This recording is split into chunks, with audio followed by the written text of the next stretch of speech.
তাআলা বলছেন এই পৃথিবীর ভিতরে কত মানুষ মারা গেছে এই হিসাবটা কিন্তু আমার কাছে আছে। এই পৃথিবীর ভিতরে কত মানুষ জীবিত আছে হিসাব কিন্তু আমার কাছে আছে।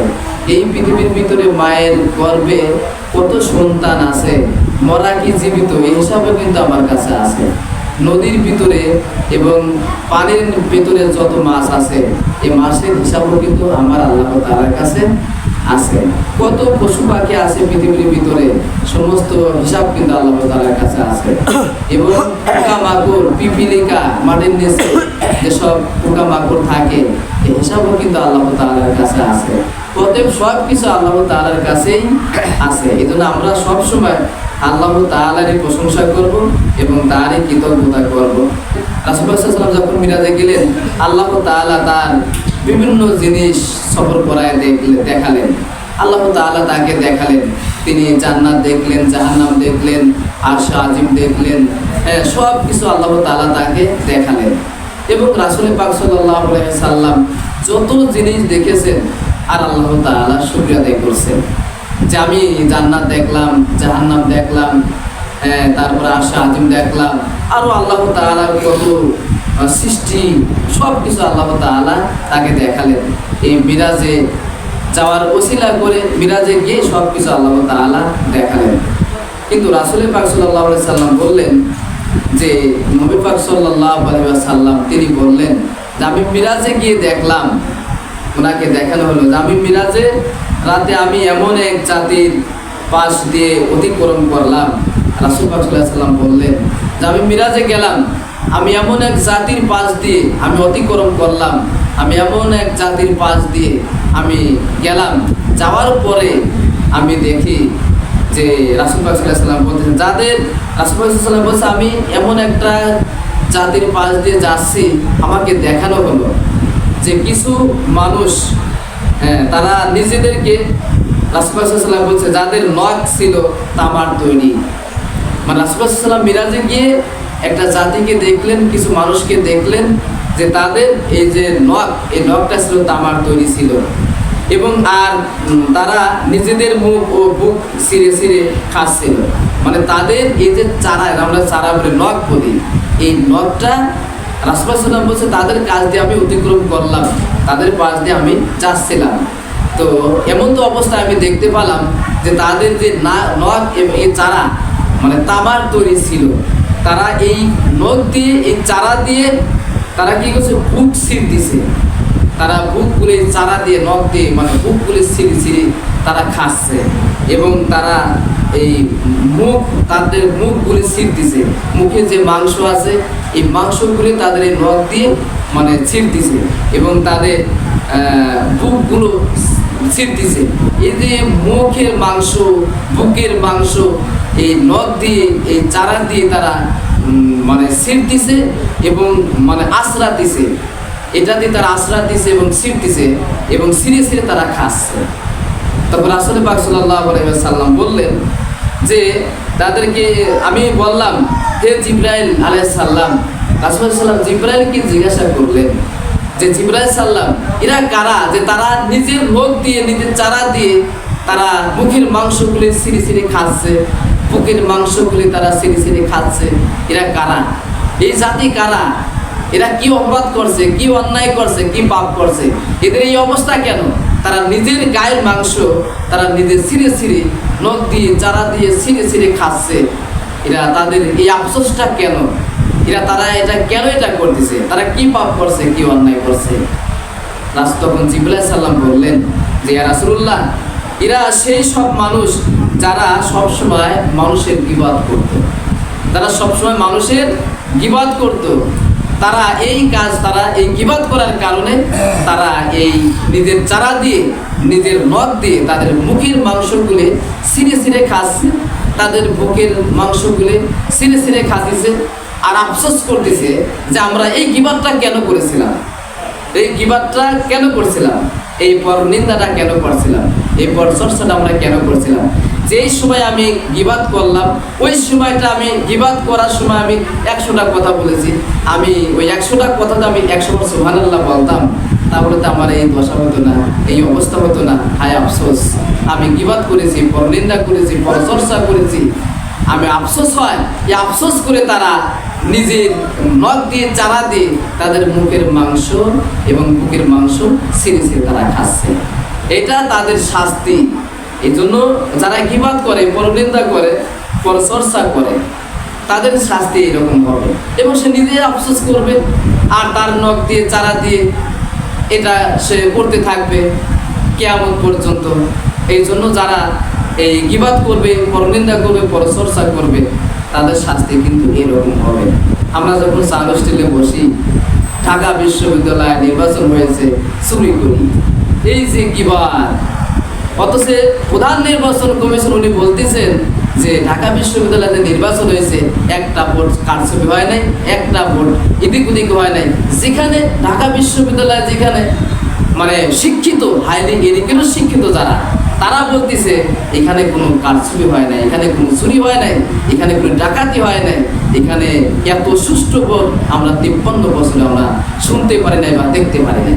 আর আমি হোস্টেলে বসে মানে খোঁজ খবর জানি না, ভোটও দিতে যায় নাই, ও আঙ্গিনায় যায় নাই, মানুষের কথা শুনে, মিডিয়ার কথা শুনে, আমরা পত্রিকায় কি লিখলো, মিডিয়ায় কি বললো, এটা দেখে আমরা মন্তব্য করে বসলাম যে না, ভোট চুরি করেছে। এই যে গীবাতটা আমরা করলাম একটা বিষয়ের উপরে, আমার তো জানা লাগবে আগে। রাসূল পাক সাল্লাল্লাহু আলাইহি সাল্লাম বলছেন, আল্লাহ তাআলা বলছেন কোরআনের ভিতরে যে রাসূল, আপনি যদি একটা কথা যদি বানিয়ে বলেন তাহলে আপনাকে আমি হাত চেপে ধরবো। একটা কথা যদি আপনি বানিয়ে বলেন তাহলে আমি আপনাকে হাত চেপে ধরবো। কত বড় কথা!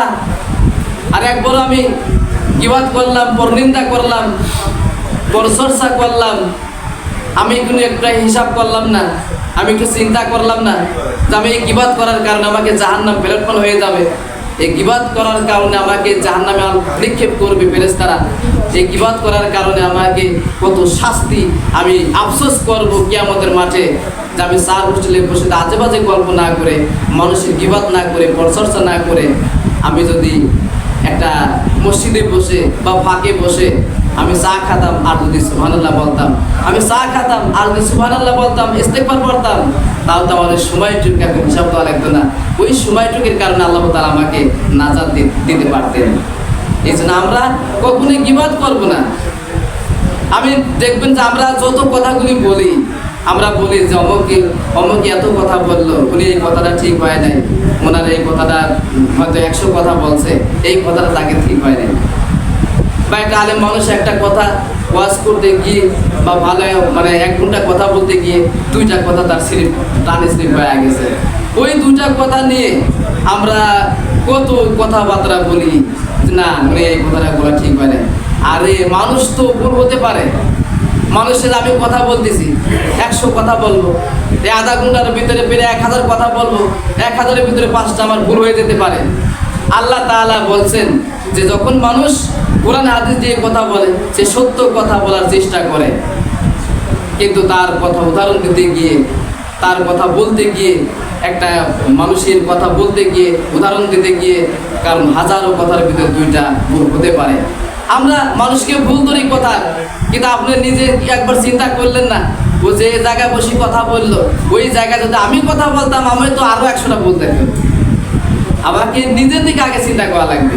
আমরা কত মানুষের দোষ ধরি, কিন্তু ওই দোষটা আমার ভিতরে আছে এটা কখনোই চিন্তা করি না। আমি মানুষকে যখন দোষ ধরার জন্য আমি উকিল হয়ে থাকি, আমি মানুষকে যখন দোষ ধরি, আমি মনে হয় একজন ব্যারিস্টার, মানে ওই পাপী, ওই অন্যায় আমার ভিতরে নাই। অথচ আল্লাহ তাআলা বলছেন, তুমি একটা মানুষকে তুমি দোষারোপ করলে, কিন্তু সেই দোষারোপটা তার ভিতরে নাই, সেই দোষারোপটা তার ভিতরে নাই, কিন্তু তুমি তাকে দোষারোপ করে ফেলা দিলা, কিন্তু আসলে সেই দোষটা সে করে নাই, কিন্তু আমি তাকে দোষটা দিলাম। যদি দোষ দিয়ে থাকি কিন্তু সে দোষটা করে নাই, আল্লাহ রাসূল বলছেন তুমি যত সময় পর্যন্ত ওই কাজটা করবে না, তত সময় তোমার মৃত্যু হবে না। দেখছেন কত বড় কথা! আমি একজনের একটা গীবাত করলাম, এরপর নিন্দা করলাম, অমুকের মেয়ে এটা করছে, অমুকের ছেলে এটা করছে, অমুকের মানুষের এটা করছে, এই যে কত ধরনের কথা। আমরা যখন চার হোস্টেলে বসি তখন তো ল্যাগামহীন কোনো বেড়া থাকে না গীবাত করা, মানে যেরকম শুনতেছি তেমন বলতেছি।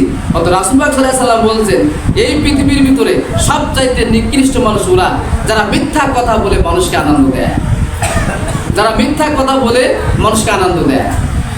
দেখবেন যখন পাঁচজন কথাবার্তা মানে বসে, মানুষ কথাবার্তা যখন বলে, একজন মিথ্যা কথা বলে সে নিজেকে গল্প করে থাকার জন্য চেষ্টা করতেছে, আবার আর একজন মনে করে যে না আমি একটু কথা বলি, যে ও মিথ্যা কথা বলে আবার ও করে তার উপরে ওঠার জন্য চেষ্টা করে।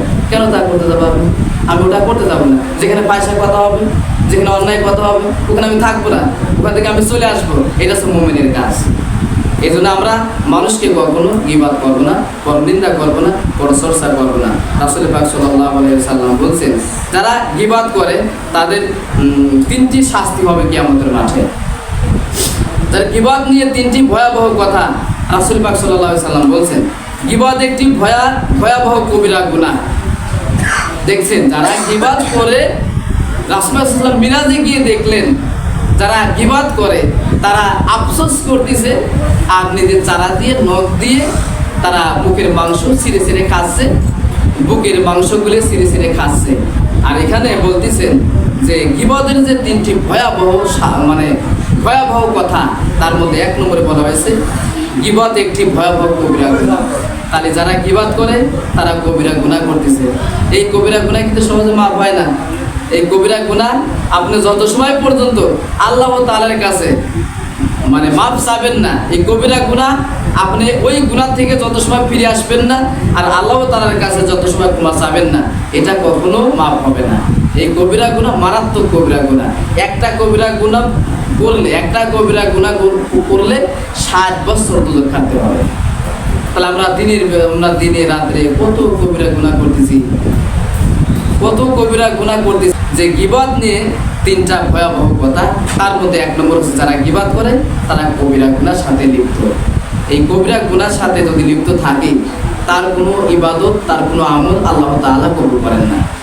তাহলে আমি 4 বছর একটা গীবাত করে আসলাম, তওবাও করলাম না, আল্লাহর কাছে ক্ষমাও চাইলাম না, মাফও চাইলাম না, আর গোলামি নামাজ পড়ে যাচ্ছি, কোনো কাজ হবে? আমার মাথায় তো কবিরা গুনাহ ঢুকে পড়ছে, আমার তো মাথার উপরে কবিরার গুনাহ আছে, যে সেই কবিরা গুনাহটা আগে নামাতে হবে, আল্লাহ তাআলার কাছে ক্ষমা চাইতে হবে। আল্লাহ আমি অন্যায় করে ফেলেছি, আমি কবিরা গুনাহ করে ফেলেছি, আমি অমুক মানুষের গীবাত করে ফেলেছি, আমি সেটা কবিরা গুনাহ করে ফেলেছি, আল্লাহ তুমি আমাকে মাফ করো, তুমি আমাকে ক্ষমা করো, আমি আর এই কবিরা গুনাহ করবো না, আমি আর এই গীবাত করবো না। এই গীবাত নামক গুনাহ থেকে, এই কবিরা গুনাহ থেকে আমি ফিরে আসলাম।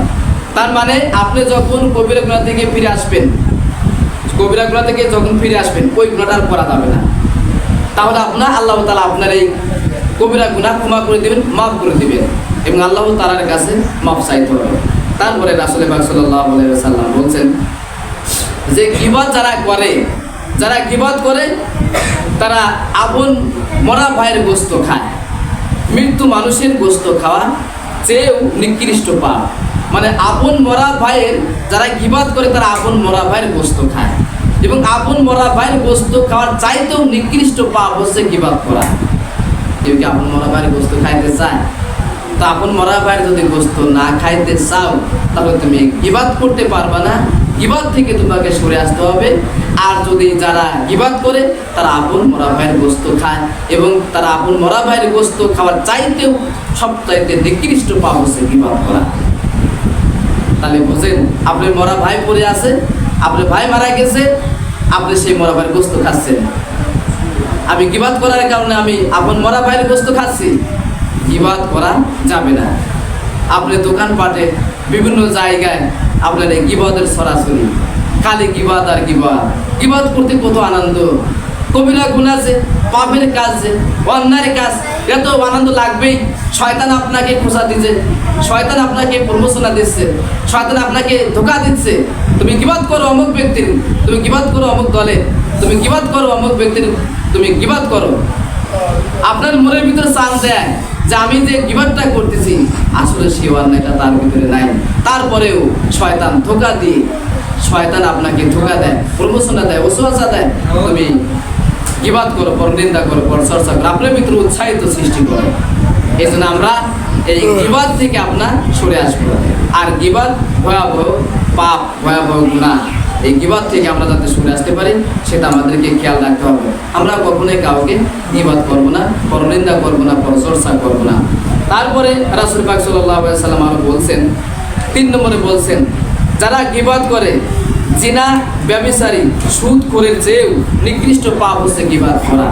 মানে জিনার চেয়েও নিকৃষ্ট পাপ হচ্ছে গীবত করা, এবং ব্যভিচারী করা চাইতেও নিকৃষ্ট কাজ হচ্ছে এই গীবত করা, এবং সুদ খাওয়ার চাইতেও নিকৃষ্ট পাপ হচ্ছে এই গীবত করা, এবং সুদ খাওয়ার চাইতেও নিকৃষ্ট পাপ হচ্ছে এই গীবত করা। এখন আপনি যারা সুদ খায়, যারা ঘুষ খায়, তারা যদি মনে করেন যে সুদ খাওয়ার চাইতেও বড় পাপ হচ্ছে গীবত করা, ঘুষ খাওয়ার চাইতেও বড় পাপ হচ্ছে গীবত করা, তা আমি তো গীবত করি না, আমি তো গীবত করি না, আমি সুদ খাই, ঘুষ খাই, আমি তো এই সুদ খাওয়ার চাইতে, ঘুষ খাওয়ার চাইতে বড় পাপের সাথে তো আমি লিপ্ত নাই, কারণ আমি তো গীবত করি না, আমি সুদ খাই, ঘুষ খাই, এটা মনে করি কি তাই সুদ খাওয়া যাবে, ঘুষ খাওয়া যাবে না? এটা কখনোই করা যাবে না। মানে মনে করতে হবে যে পাপের একটা ওজন, পাপের ভয়াবহতা বোঝানোর জন্য আল্লাহ তাআলা বলছেন যে সব চাইতে, মানে আপনার জিনার চাইতে, ব্যভিচারী চাইতে, সুদ ঘুষ খাওয়ার চাইতে নিকৃষ্ট পাপ হচ্ছে গীবত করা, পরনিন্দা করা, পরচর্চা করা। তার মানে যারা ঘুষ খায় সে যদি মনে করে আমি তো গীবত করি না, কত বড় গুনাহ তো আমি যাই নাই, কিন্তু যারা সুদ খায়, ঘুষ খায়, এই সুদ খাওয়ার 70টা গুনাহ আছে, তার মধ্যে সবচাইতে ছোট গুনাহ হচ্ছে আপন মায়ের সাথে জিনা করা। এখানে আবার দেখেন কত বড় কথা, যারা সুদ খায় তারা আপন মায়ের সাথে, মানে সুদ খাওয়ার 70টা গুনাহ আছে, তার মধ্যে সবচাইতে ছোট গুনাহ হচ্ছে আপন মায়ের সাথে জিনা করা। যারা সুদ খায়, যারা ঘুষ খায়, এই ঘুষ খাওয়া, সুদ খাওয়া একই পাপ। যারা সুদ খাচ্ছে, ঘুষ খাচ্ছে, 70টি গুনার ভিতরে সবচাইতে ছোট গুনাহ হচ্ছে আপন মায়ের সাথে জিনা করা। এবং যদি কোনো ব্যক্তি 1 টাকা সুদ খায়, 1 টাকা যদি সুদ খায়, 1 টাকা যদি ঘুষ খায়, তাহলে 36 বার মায়ের সাথে জিনা করার গুনাহ তার আমলনামায় উঠবে। আল্লাহু আকবার, নাউজুবিল্লাহ। এজন্য আমাদেরকে এই আমরা যারা গীবত করি, এই গীবতের যে ভয়াবহ শাস্তি, গীবতের যে ভয়াবহ যে পাপ, গীবতের যে ভয়াবহ গুনাহ, এটা আমরা কখনোই করব না। সব খবরদার, আমরা গীবতের মধ্যে আমরা কখনোই লিপ্ত হব না। রাসূল পাক সাল্লাল্লাহু আলাইহি ওয়াসাল্লাম বলছেন যে তোমরা যারা ঈমানদার তারা কখনোই এই কাজগুলি করতে পারে না। আল্লাহ তাআলা বলতেছেন তারাই মুমিন, তারাই ঈমানদার, তারাই পরহেজগার, তারাই তাকওয়াবান যারা আমার প্রতি ঈমান আনে এবং আমার রাসূলের প্রতি ঈমান আনে। তা আমরা আল্লাহর প্রতি ঈমান আনতে হবে এবং রাসূলের প্রতি ঈমান আনতে হবে, তাহলে আমরা মুমিন হতে পারবো, তাহলে আমরা ঈমানদার হতে পারবো, তাহলে আমরা পরহেজগার হতে পারবো, আমরা তাকওয়াবান হতে পারবো এবং আল্লাহ তাআলার একজন প্রিয় বান্দা হতে পারবো, আল্লাহ তাআলার একজন সঠিক বান্দা হতে পারবো। যদি আমরা, আল্লাহ তাআলা বলছেন যে তারাই ঈমানদার, তারাই মুমিন, তারাই পরহেজগার, তারাই তাকওয়াবান যারা আমার প্রতি ঈমান আনে এবং রাসূলের প্রতি ঈমান আনে।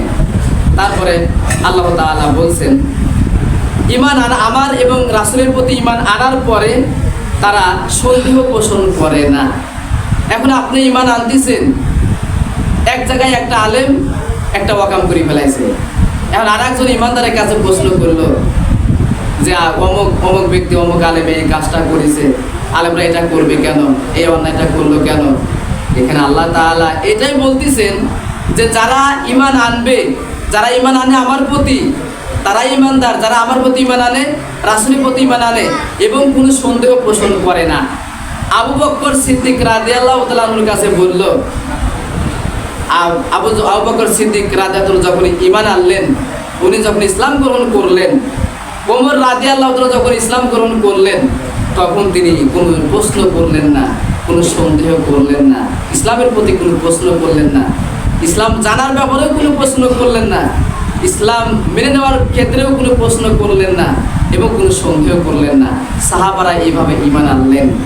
আর আমরা ঈমান আনি, ঈমান আনার পরেও আমাদের ভিতরে কত সন্দেহ, আমরা ঈমান আনলাম, যদি অন্য কেউ যদি আমাকে সাহায্য না করে তাহলে আমি খাইতে পারবো না, আমি যদি এই গাড়িতে না যেত অমুক গাড়িতে যাইতাম তাহলে আমি অ্যাক্সিডেন্ট হইতাম না। এই যে কত ধরনের সন্দেহ, অথচ আল্লাহ তাআলা বলছেন তোমার সব কিছু আমার দুই হাতের মুঠোর মধ্যে। এই জন্য আমরা আল্লাহ তাআলা কি বলতেছেন যে যখন যে তোমরা ঈমান আনো, তারাই ঈমানদার যারা আমার প্রতি ঈমান আনে।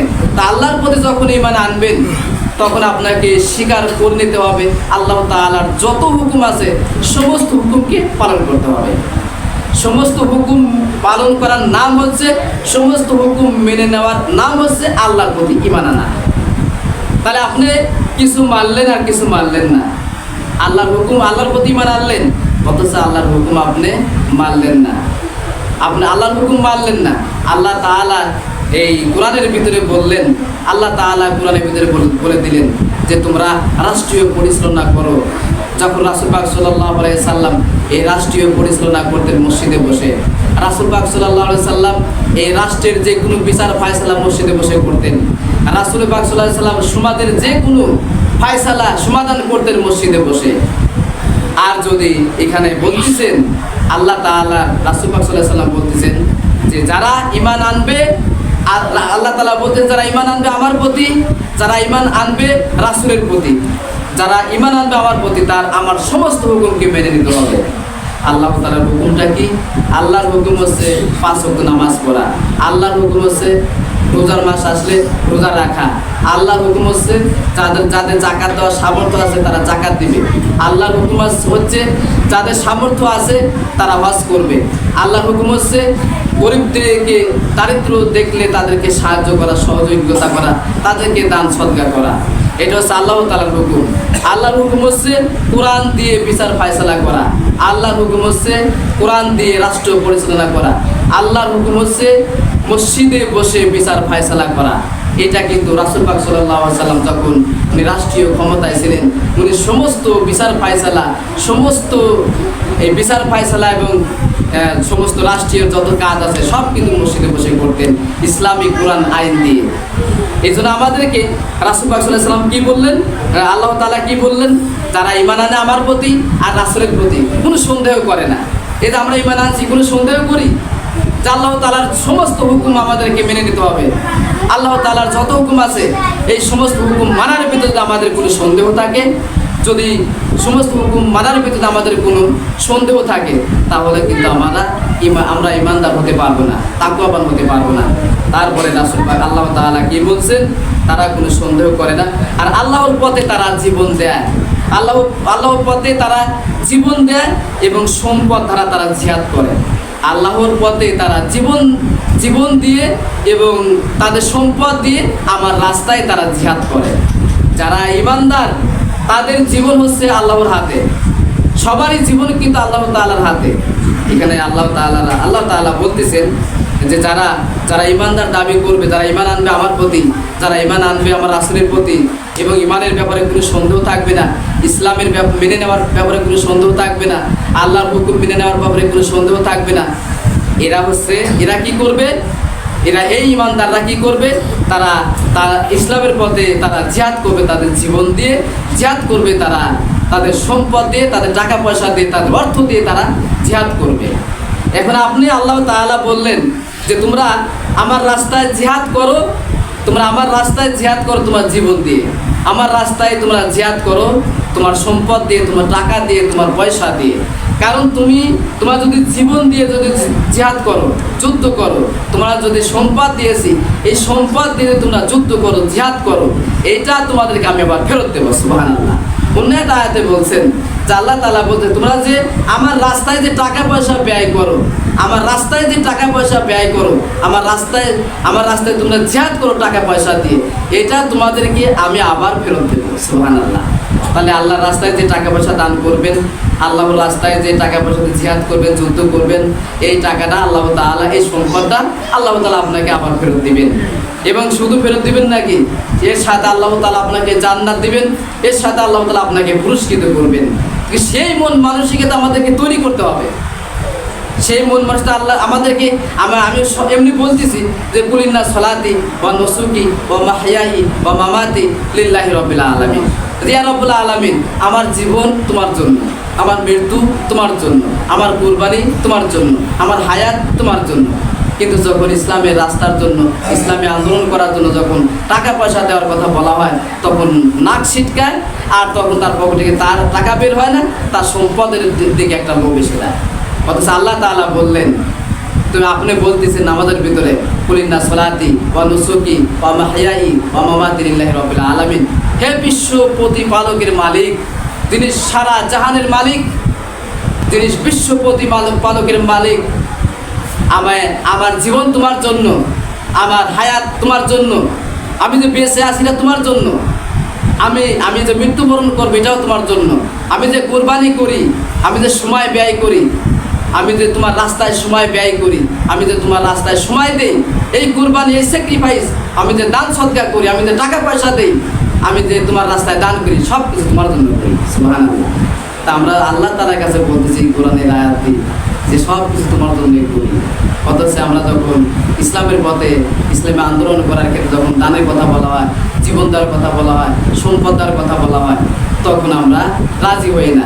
অথচ আল্লাহ তাআলা বলছেন, রাসূল পাক আল্লাহ তাআলা কোরআনের ভিতর অন্য জায়গায় বলছেন, রে পৃথিবীর মানুষেরা, তোমাদের কি হলো, তোমাদের কি হলো যে তোমরা এই মাটি কামড়ে ধরেছো, তোমাদের কি হলো যে তোমরা মাটি কামড়ে ধরেছো, তোমরা এই সারা বিশ্বে মুসলমানরা মার খায়, তোমরা কথা বলো না, তোমরা জিহাদ করো না, তোমরা তাদেরকে টাকা পয়সা পাঠাও না, তোমরা তাদেরকে বস্ত্র দাও না, তোমাদের কি হলো যে তোমরা মাটি কামড়ে ধরছো। এই মাটি কামড়ে ধরা কিন্তু তোমাদেরকে রেহাই করতে পারবে না, রক্ষা করতে পারবে না, তোমাদের রক্ষায় একমাত্র আমিই করতে পারবো। একমাত্র আল্লাহ তাআলার হাতে আমার জীবন, আমার মৃত্যু, আমার হায়াত, আমার কোরবানি, আমার নামাজ, আমার রোজা, আমার রাজনীতি, আমার সব কিছু হবে আল্লাহ তাআলার জন্য। আপনি যদি আপনি ইসলামী আন্দোলন করেন, তাহলে আপনি পরিচয় দিতে ভয় পান। আরে ভয় তো ওরাই পাবে যারা ইসলামী আন্দোলন করে না, যারা ইসলামের রাস্তায় থাকে না, দ্বীনের রাস্তায় থাকে না, কোরআনের পথে চলে না, আল্লাহর রাস্তায় থাকে না, রাসূলের রাস্তায় থাকে না, তারা তো ভয় পাবে। কেন আমাদের ভয় কিসের? আমরা আল্লাহর রাস্তায় থাকবো, আল্লাহর অক্সিজেন ব্যবহার করতেছি। Man can not live without air. আমরা এই বাতাস ছাড়া বাঁচতে পারি না। আমরা এই বাতাস ছাড়া কি বাঁচতে পারি? তো আল্লাহর অক্সিজেন আমরা ব্যবহার করতেছি, আল্লাহর জমিনে চলতেছি, আল্লাহর সূর্যের তাপ আমরা ব্যবহার করতেছি, আল্লাহর দেওয়া খাদ্য আমরা খাতেছি।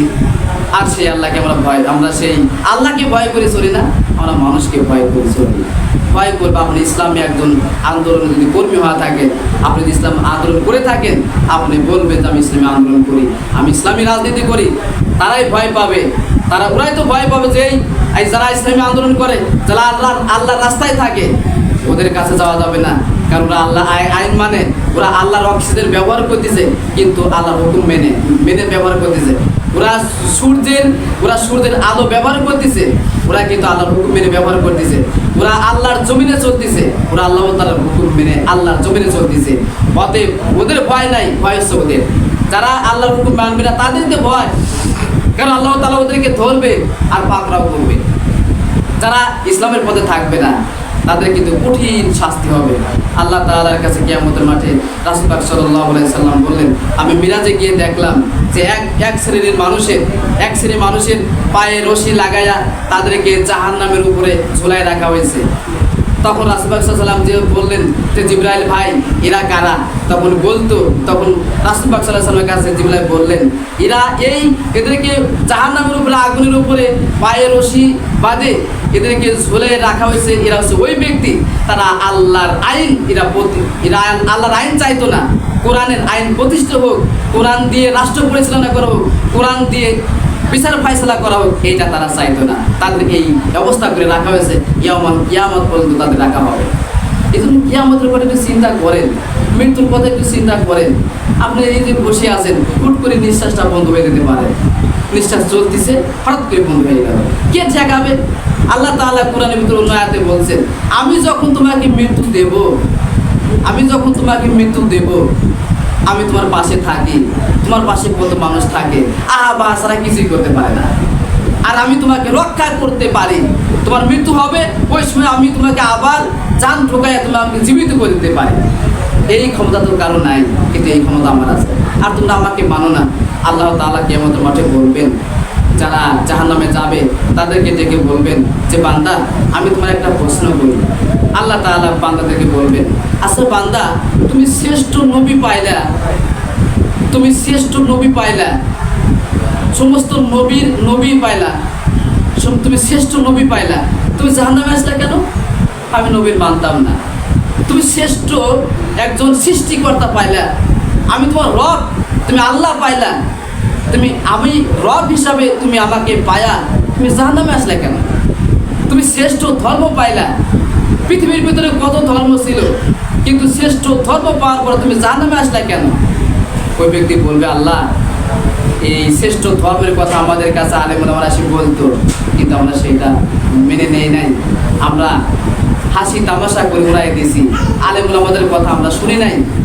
আলেম ওলামারা আমাদেরকে বোঝাইছে, তারা আমাকে দাওয়াত দিয়েছে, আহ্বান করছে, নামাজের কথা বলেছে। এখন তো দেখতেছে আলেম ওলামারা যে কথাগুলি বলতো, এই কথা তো তাদের স্বার্থে বলতো না, এই কথা তো আমাদের স্বার্থেই বলতো, এই কথাগুলো তো আমাদের স্বার্থেই বলতো। তারা এইসব কথাগুলি আমাদেরকে বলতো, ডাকতো, কিন্তু আমরা এই কথাগুলি তামাশা করে মাথার উপর দৌড়িয়ে দিতাম। ইয়া রাব্বুল আলামিন, আপনি যদি আমাদের একটু দয়া করতেন তাহলে আমরা একটু বাঁচতে পারি। আল্লাহ তাআলা বলেন, তুমি শ্রেষ্ঠ আল্লাহ পায়া, তুমি শ্রেষ্ঠ রব পায়া, সৃষ্টিকর্তা পায়া ভুলে গিয়েছিলে আমার কথা, তুমি শ্রেষ্ঠ নবী পায়া তুমি আমাকে ভুলে গিয়েছিলা, শ্রেষ্ঠ ধর্ম পায়া তুমি আমাকে ভুলে গিয়েছিলা, আজকে তোমাকে আমি ভুলে গেলাম, দেখি তোমাকে কে রক্ষা করে? কেউ রক্ষা করতে পারবে না। আল্লাহ তাআলা এই রকম প্রশ্ন করবেন, জাহান্নামীদেরকে টেনে এসে, জাহান্নামীদেরকে ডেকে এসে এরকম প্রশ্ন করবেন, শ্রেষ্ঠ রব পাইলা, আমি সৃষ্টিকর্তা, আমি তোমাকে সৃষ্টি করেছি, তুমি আমাকে পাইলা, তুমি আমার হুকুম মানলা না, আমার আইন মানলা না, তুমি শ্রেষ্ঠ নবী পাইলা, যে অন্যান্য নবীরা আমার নবীর উম্মত হওয়ার জন্য তারা দরখাস্ত করেছে, কবুল করি নাই, আর তুমি দরখাস্ত করো নাই, তুমি চিঠি লেখো নাই, আমার কাছে প্রার্থনা করো নাই, তোমাকে আমি শ্রেষ্ঠ নবী দিয়েছি, সেই শ্রেষ্ঠ নবী পাওয়ার পরে তুমি কেন জাহান্নামে আসলা? শ্রেষ্ঠ ইসলাম ধর্ম পাওয়ার পরে তুমি কেন জাহান্নামে আসলা? পৃথিবীর ভিতরে যত কিতাব আছে সমস্ত কিতাবের চাইতে শ্রেষ্ঠ কিতাব হচ্ছে কোরআন শরীফ। সেই কোরআন শরীফ পাওয়ার পরে তুমি কোরআন শরীফ বললে না, সেই কোরআনের আইন মানলে না, সেই কোরআন তুমি তিলাওয়াত করলে না, শ্রেষ্ঠ কিতাব পাওয়ার পরেও তুমি কেন জাহান্নামে আসলে? বান্দা, তুমি যেরকম আমি যে রব ছিলাম তুমি এটা ভুলে গিয়েছিলা, আমি যে শ্রেষ্ঠ নবী দিয়েছিলাম তুমি এটা ভুলে গিয়েছিলা, আমি যে শ্রেষ্ঠ ধর্ম দিয়েছিলাম এটা তুমি ভুলে গিয়েছিলা, আমি যে শ্রেষ্ঠ কিতাব দিয়েছিলাম এটা তুমি ভুলে গিয়েছিলা। আজকে এই কঠিন মহা বিপদের সময় আমি তোমাকে ভুলে গেলাম, যেরকম তুমি আমাকে দুনিয়াতে ভুলে গিয়েছিলা, এই মুহূর্তে আমি তোমাকে ভুলে গেলাম। আল্লাহ যদি আপনাকে ভুলে যায়, রাসূল পাক সাল্লাল্লাহু আলাইহি ওয়াসাল্লাম দায়ের করবেন, মামলা দিবেন এই উম্মতের ব্যাপারে। রাসূল পাক সাল্লাল্লাহু আলাইহি ওয়াসাল্লাম আল্লাহ যখন বিচার করার সময় রাসূল পাক সাল্লাল্লাহু আলাইহি ওয়াসাল্লাম মামলা করবেন, ইয়া রাব্বুল আলামিন, এই যে উম্মতগুলো দেখা যাচ্ছে, এই উম্মতরা আমার সুন্নাহ তরিকা চলে নাই, এই উম্মতরা কোরআনের আইন চাইতো না, এই উম্মতরা কোরআন দিয়ে বিচার করা হোক, কোরআন দিয়ে রাষ্ট্র পরিচালনা করা হোক, কোরআন দিয়ে সংসদ পরিচালনা করা হোক, কোরআন দিয়ে বিচার ফয়সালা করা হোক, কোরআন দিয়ে জীবন পরিচালনা করা হোক, এটা তারা চাইতো না। এদের ব্যাপারে আমি মামলা করলাম, আল্লাহ তুমি এদেরকে বিচার করো। তা আল্লাহ তাআলার কাছে যদি রাসূল বিচার দেয়, আপনি কি বাঁচতে পারবেন? তো যাই হোক, আমরা যে কথাগুলি বললাম সেই কথা অনুযায়ী যেন আমরা আমল করতে পারি, সেই তৌফিক যেন আল্লাহ তাআলা আমাদেরকে দান করেন। সকলে আমিন।